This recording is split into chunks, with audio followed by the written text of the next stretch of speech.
It's a long-standing, cherished tradition of ours to revisit Intel's power numbers and how they happen every single time we review an Intel CPU. This content is going to be focused again on Intel MCE, on phrases like PL1, PL2, and tau. We're going to be talking about TVB, Turbo Boost 3.0, and all the other features that are packaged into Intel's processors that are defined as either boost, part of boost, power, or TDP. If any of those things confuse you or you're not quite sure what they are, this is the thing to watch to make sure that you understand how Intel's processors work. And the reason this has come up again, we talk about it now every single CPU launch from Intel. We can't escape this topic. The reason it's come up again is because of a common misconception that, I'll read a quote to you from the internet, and it says, probably only expensive high-end motherboards will have sustained performance shown on these reviews. And that is partly true and partly not true at all. So we're going to talk about that today and how both of those statements can be simultaneously accurate. Before that, this video is brought to you by Thermaltake's Tough RAM RGB memory, available from 3000 MHz up to 4400 MHz in 8 GB by 2 configurations. The Thermaltake Tough RAM uses 10 addressable RGB LEDs for bright illumination and comes in both black and white kits of memory. Learn more at the link in the description below. So first of all, this topic came about again, as it does every year, because the numbers from various review outlets, including ours, have either been misunderstood or misrepresented or just changed while still being cited in comments after the Intel CPU reviews. This time it's the 10 series of Intel CPUs. And we did a long and exhaustive piece on Intel and its power consumption numbers and how both Intel and the motherboard makers are at fault for the numbers that you see and for violating the Intel official guidance, what we call Spec, but technically the proper phrasing would be official guidance or Intel default settings. These are the settings that would actually get you close to Intel's TDP number. TDP, yes, is not 1-to-1 for watts, but it's pretty damn close for Intel once everything's actually running as it is specified in the Intel official guidance to motherboard makers. We're not going to completely remake the content we made for the 8700K. If you want a whole bunch of charts with a lot of motherboards and a lot of different settings and various permutations and combinations tested, we'll link that below or on the screen somewhere so that you can check it out with the detailed testing. This time we're going to focus more on definition of what all these phrases mean and hopefully help the community better understand what to take away from power numbers and how to interpret things like TVB. What does that really mean? What is tau? How long is it supposed to last? All of that stuff. Not more than 4 hours, by the way. But anyway, we've done enough of this now to basically have the content templated. Exiting power spec and testing a processor outside of its advertised Intel or AMD default settings is a related issue, but not the key one that we're tackling in this specific piece. To give a brief but really clear example of what we're really talking about here, the Intel All-Core Turbo in our All-Core test that we used for frequency validation in the 10900K review specifically was about 4200 MHz after 56 seconds had elapsed. That's expected behavior. If you're running outside of the Intel official guidance and you let the motherboard do whatever the hell it wants, a lot of the time the motherboard makers will reconfigure it so that it might run at, for example, 4900 MHz for eternity. And we don't consider that really fair to anybody. It's not fair to Intel because it inflates their power numbers and makes them look absolutely outrageous. And it's not fair to AMD or Intel's older parts because now you're testing the processor outside of how it's advertised, outside of how it's specified in all of the official documentation, and instead effectively pre-overclocking it. Now, there is an argument to be made for testing it this way so long as it is described in a way that viewers or readers can understand what's going on and why. Because although it's effectively a pre-overclock, if it's done by the motherboard, it's sort of stock for that board. But we don't really do it that way, and that's just a philosophical difference. So the key to all of this is PL1, PL2, and tau. And we need to define not only what those numbers are, but what those things mean in this content. A lot of people were freaking out about, quote, 250 watts power consumption for the 10900K, or high sustained power consumption, or behavior of Intel CPUs and high-end motherboards. We're also noticing a lot of people cherry-picking our 317 watt overclocked power number and misrepresenting it in comments as if it's the stock performance of the processor, which is actually 125 watts in that same chart. To be fair, Intel's names are horrible and some of the worst we've seen in a long time. There are worse names in terms of misrepresenting a product, like the GT1030 and the DDR4 version, But in terms of people understanding what the hell it is you're selling, a lot of the viewers of our charts were, and we don't fault them for this, seeing the 10900X and thinking it's the 10900K, but they're really different.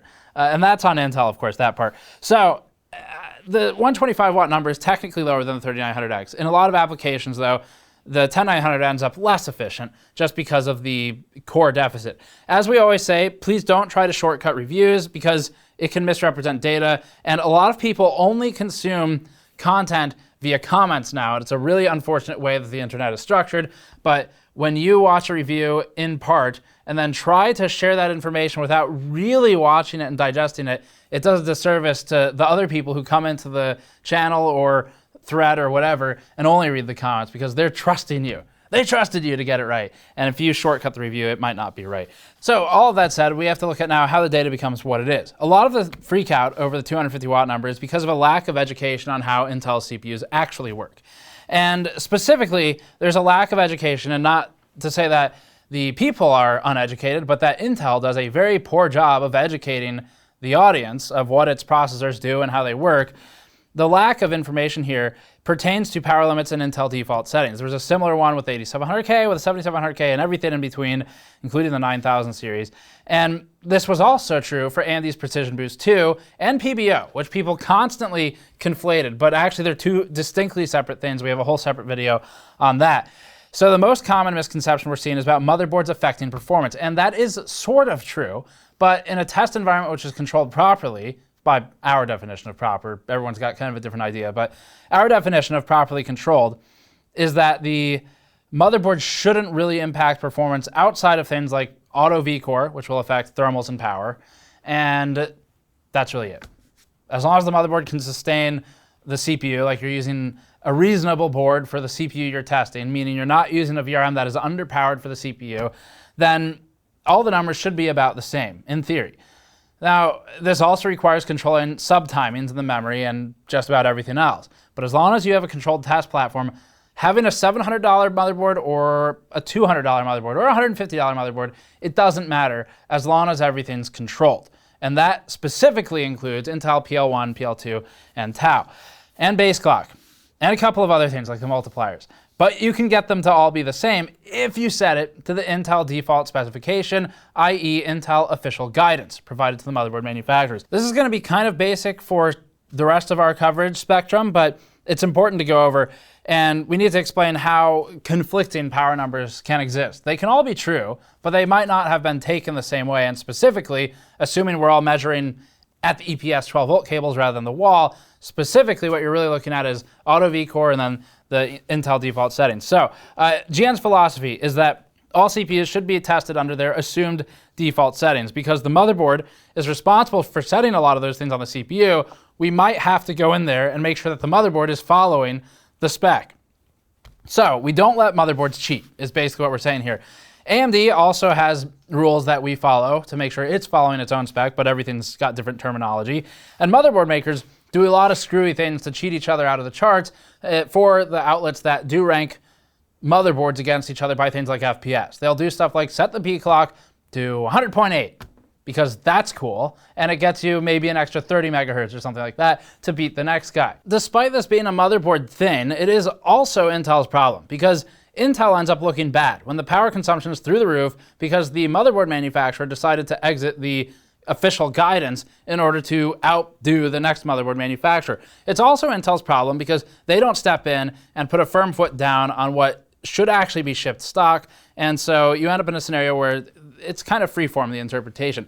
Intel and AMD actually take shots at each other in the review guides about what settings should be applied for the competing company in order to ensure what the other company thinks is a fair comparison. Note that we unilaterally ignore review guides and don't open them, except to dig for misleading marketing later, but we'll show some examples on the screen. Most of our reviews of reviewer guides result in the companies removing sections in that subsequent iteration. And we've seen similar effects with Intel's too, as they've sort of slimmed down over the years and gotten away from the marketing because they're talking to a technical reviewer audience, so they're more likely to get got when they say things that aren't true. For our reviews, we always configure the CPU to follow turbo expiry guidance. That's a time limit. We follow its TDP values. TDP is not 1-to-1, but it's, again, pretty damn close with Intel. and that's after the tau limit. So a quick reminder on boost advertising. One of the things we've seen come up is Intel calls it 5.3 gigahertz. That's not accurate because it's not 5.3 all-core. Or we've seen that Intel calls it 5.3 gigahertz, but you have to be under 70 degrees Celsius, and that's not accurate because it's different or something from what AMD does. But a reminder on boost advertising, AMD just went through this with the Ryzen 3000 launch when it was having trouble meeting its advertised boost clocks, mind you. The way it works is the companies will advertise on their single fastest core. Both of them do this. It's standard. It's been how it works for years and years now. And as long as everyone understands that, that's fine. Because the reality is that you really can't predict the type of application. A lot of them aren't all core all the time, 100% load constantly on all threads. And so it does make sense to get the CPU to boost higher on a limited core count workload when it's not fully loaded. That's just getting more. It's extracting more out of the processor for people who don't want to do it themselves with overclocking, which, by the way, is most people. It's the same with GPUs. Auto boosting, it's kind of annoying from an overclocking perspective because it reduces how impressive the overclock looks. If the CPU shipped at 3.7 and could technically boost to 5.3, but they decided that it's only 3.7 because they don't want people to be confused by the marketing, it'd make our overclocks look a lot more impressive. And the reality is that advertising this way, whatever you think of it, everyone at this point in the industry pretty much understands it. And it is, we think, a reasonable way to do things just because both companies are doing it and they sort of do it the same way. So everyone's on the same page, at least in terms of the products they're selling, and it does a bit make sense. All right, tricks motherboard makers play. If you just drop a CPU into a socket and let it rip without actually controlling your task bench or your build, then the numbers will be whatever the motherboard manufacturer decided they would be.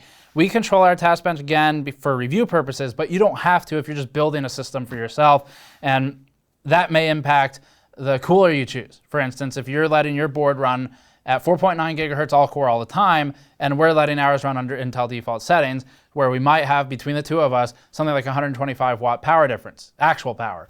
And that is a cooler change. So what do the motherboard makers do to try and trick people and best each other in a bout of fisticuffs, as it may be? Increasing base clock is one of them. MSI is the most guilty of this in the past, but they've gotten better about it this generation.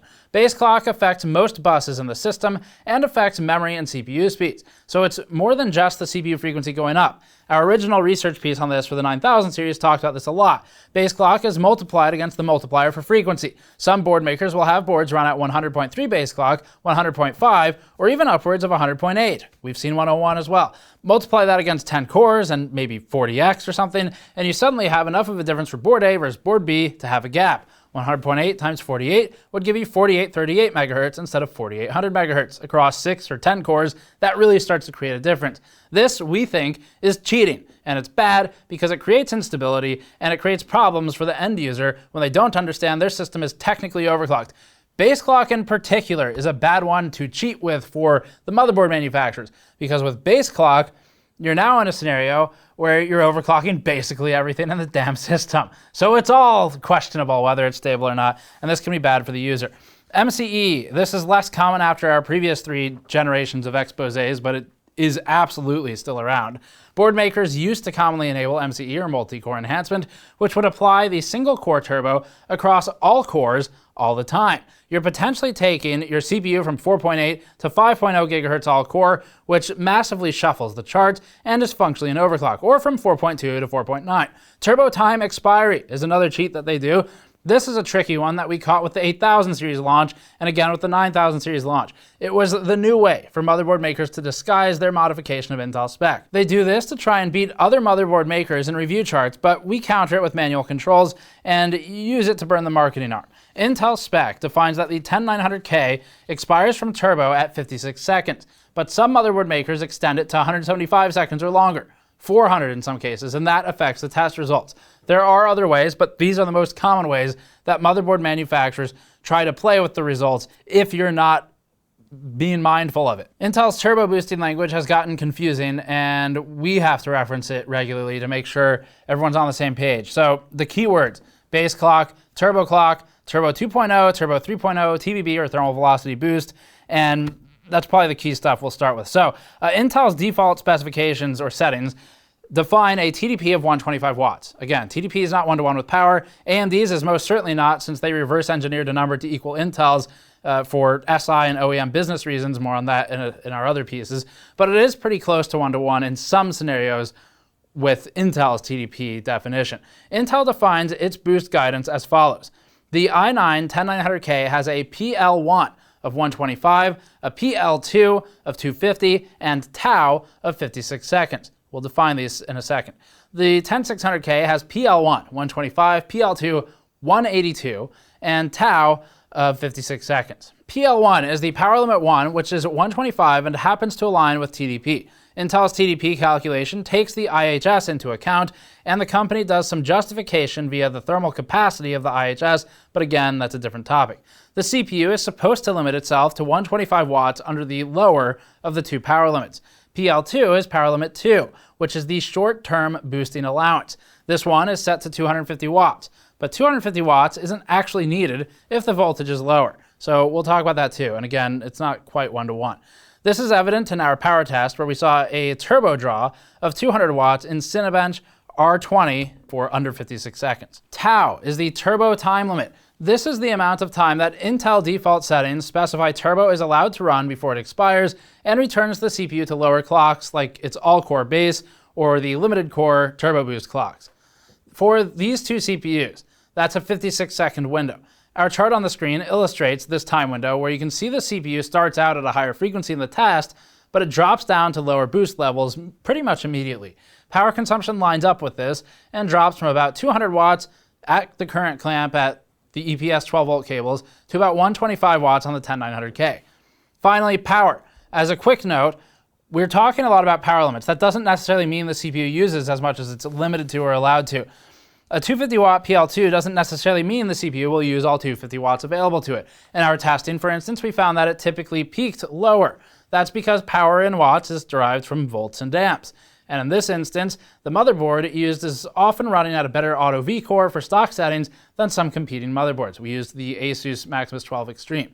In the past, Gigabyte has stood out as a shining example of a company that has blasted auto V-core so high, back in the 7700K era especially, that anyone who tested with that board got to see the comments where people said, why is Intel so hot? Intel CPUs are comically hot. And for the 7700K especially, it wasn't really that true. In fact, one of the earliest research pieces we did on this topic was showing how the Auto V-Core was set to such an extreme at about 1.4 on that board that we could run it at something like, from memory, maybe 1.188 or 1.2 and achieve the same performance, but the power consumption drops massively. So this is another scenario where motherboard makers and Intel, they're in it together, and if the motherboard makers are trying to either shortcut or just cheat the charts, then it does make Intel look bad as well, despite looking good in maybe, say, gaming, where it's boosting higher than it should be. In our reviews of both CPUs, we used a manufacturer tool to verify that our CPUs were running at the Intel official spec. We published those screenshots in the reviews to publicly verify with the audience that we were running at the correct stock settings, and we'll drop those in again now. This is what stock should look like if you're using CPUs under Intel's guidance and default settings. Anything outside of these numbers isn't stock, and it wouldn't be fair to Intel for power or AMD for comparative performance to imply that it is stock. So we test, again, with defaults. In our 10900K validation image, you can see that Core 0 through Core 7 have a default max ratio of 51, meaning that they will never exceed 5.1 GHz at 100B clock. Cores 8 and 9 run 53X, which we showed in our Cinebench 1T frequency validation chart in the review. We'll put that one on the screen again for reference. This means that under limited core boosting scenarios, like single core load, only 2 of the cores will ever peak at 5.3 GHz. And that'll only happen under 70 degrees Celsius. All core frequency is about 4200 megahertz again for perspective. Next up, Intel thermal velocity boost. We need to define the types of boosting behavior Intel has in play here, kind of like we needed to do so for AMD and Precision Boost 2 versus PBO. Intel's thermal velocity boost is new to desktop, but debuted on laptop CPUs. TVB is a dumber version of NVIDIA GPU Boost, or AMD Precision Boost 2, and we don't mean that in a deriding way, but rather in a technical sense. It's not intended to be a smart scaling that intricately scales against temperature all the way down the stack. With NVIDIA or AMD, we see scaling every 5 degrees Celsius or so of change, which complicates testing, but functionally pushes the components to their maximum performance with minimal overclocking oversight. That's a positive for the overall user base. Intel's is a definitive threshold at 70 degrees Celsius TKs. If CPU TKs is below 70 degrees, you get an extra 100 MHz on the 10900K. If it's above 70 degrees, you run at 5.2 GHz peak boost rather than 5.3 peak boost. This only applies if you're within PL2 and if you're under tau as well. Here's a table showing how all the boosts line up. The 10900K's all-core frequency in an AVX workload after tau expiry and within power limits comes out to about 4200 MHz as shown in our previous chart. For base frequency, that's 3.7 GHz. The all-core turbo velocity boost frequency is 4.9, but that's limited in duration and in power budget. Some benchmarks may test with the 4.9 GHz TVB frequency sustained for longer periods of time than the official Intel guidance to motherboard manufacturers would dictate. As long as that's disclosed to the audience and made clear, that's fine. We don't agree with that viewpoint, but we can respectfully disagree and see the reasoning to do both. The 10600K, for reference, doesn't have TVB. Our frequency hold chart from the 10600K review shows how its behavior is a simpler line. CPUs enabled with TVB include only the 10900K, 10900KF, 10900, and 10900F. The 10700K and below, including the i5 and i3 CPUs, do not have TVB. The 5.3 GHz up to number for the 10900K is achieved on no greater than 2 cores simultaneously, while under the TVB thermal threshold and within power limits and tau. The rest of the boost numbers are accounted for by Turbo Boost 3, which maxes out at 5.2 GHz 2-core, and then Turbo Boost 2 for the rest, which maxes out at 4.8 GHz all-core and 5.1 GHz 2-core. Intel also has Turbo Boost 3.0 in deployment. This has existed for a number of years, since about 2016 or so, including on HEDT platforms, and even had a custom driver and software package that you had to install at the time to use it. Turbo Boost Max 3.0 identifies the fastest 2 cores and assigns single and dual core workloads to those cores. Those cores are also the highest boosting aside from TVB.